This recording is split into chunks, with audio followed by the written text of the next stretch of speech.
I'm back, and in the comfort of this studio, it's hard to imagine I was ever away. I don't need to imagine, though, because what I saw is still etched in my mind. What I never knew is what I know now, which is that those people who live in Gaza are mainly, but unbelievably young. The average age is 17. That means that about 250,000 are under 10. And you know, if you know any 10-year-olds, 7-year-olds, 5-year-olds, 4-year-olds, the idea in the looseness of a war zone that you can control your children, that they won't be somewhere where they can be hit, is, you know, beyond any kind of imagination. You can't hope to control that. So that in a very densely packed urban area, if you decide to throw missiles, shells and the rest, then undoubtedly you will kill children.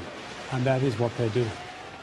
There was one specific moment that stood out above all others, and that was penetrating the 3rd floor of the Shiva Hospital, one of 2 floors dedicated to children. That's where I met Maha, terribly crippled by shrapnel that had penetrated her spine. That's where I saw this little 2.5-year-old with panda-sized, huge, suppurating, round, panda-like wounds that almost prevented her eyes opening at all. They were the consequence of a broken skull and a fractured nose. I can't get those images out of my mind. I don't think you can either, because they've been everywhere. They are the essence of what is happening in Gaza.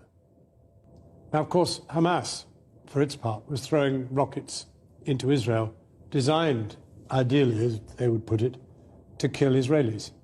But of course, Israel, courtesy of American finance, has invented the most brilliant shield, which is keeping absolutely everything out.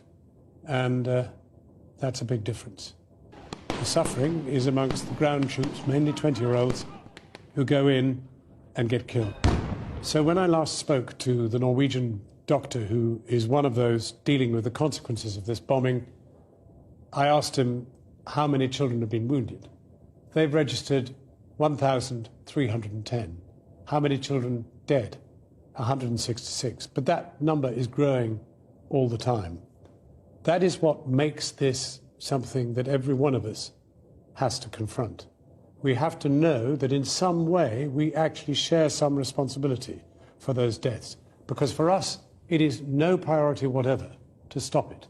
Our United Nations, our government, our world is not that interested.